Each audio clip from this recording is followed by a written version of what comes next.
Welcome back to the Think Crypto podcast, where we explore the fascinating world of cryptocurrency and blockchain. I'm your host, Vera, your trusted guide through the decentralized revolution.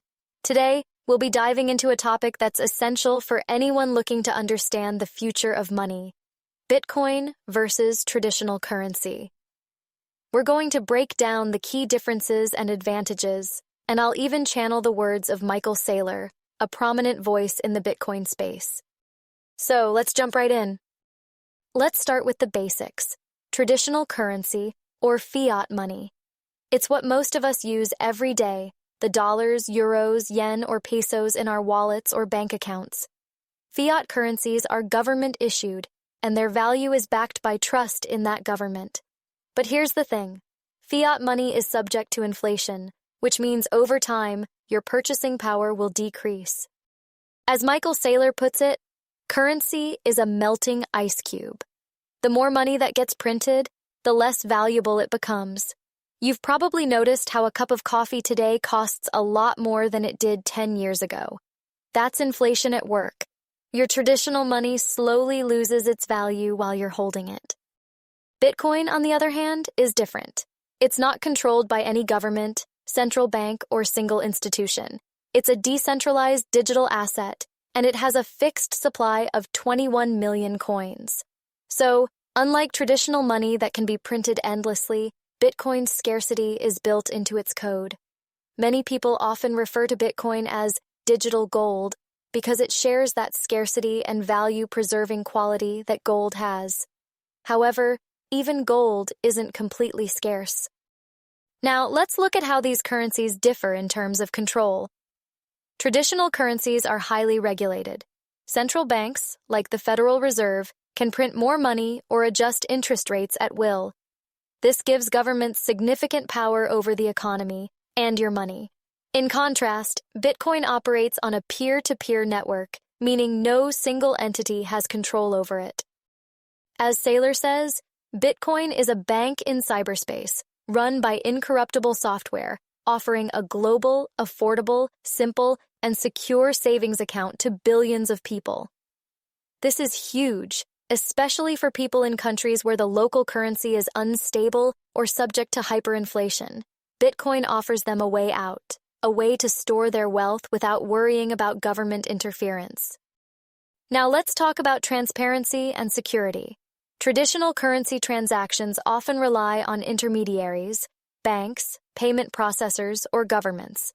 This not only creates friction in the form of fees and taxes, but it also requires trust in these institutions. In contrast, Bitcoin transactions are recorded on a public ledger called the blockchain. This makes every transaction verifiable and transparent, while also ensuring security through advanced cryptographic technology. Bitcoin is engineered to be a fortress, impenetrable and secure against any form of attack. This is why so many people see it as a safer way to store wealth compared to traditional banking systems that can be vulnerable to fraud or even political decisions that freeze or seize accounts. But let's not ignore the volatility question. A common argument against Bitcoin is that its price can fluctuate wildly. Traditional currencies, by comparison, tend to be more stable in the short term. However, many argue that if you take a longer-term view, Bitcoin's price volatility is outweighed by its potential to preserve value over time. Bitcoin is the apex asset, highlighting its role as a long-term store of value, especially in an era where fiat currencies can be devalued by inflation. In Michael Saylor's words, "The volatility of Bitcoin is the price you pay for its performance. If you're not willing to handle the volatility, you don't deserve the gains." So, to sum up, traditional currencies are controlled by governments, subject to inflation, and rely on intermediaries. Bitcoin is decentralized, scarce, transparent, and secure. It offers a hedge against inflation and an alternative to traditional banking systems. Often said, Bitcoin is hope, especially for those who live in economies where the local currency is failing. It represents a way to preserve wealth, free from the control of any single government or financial institution.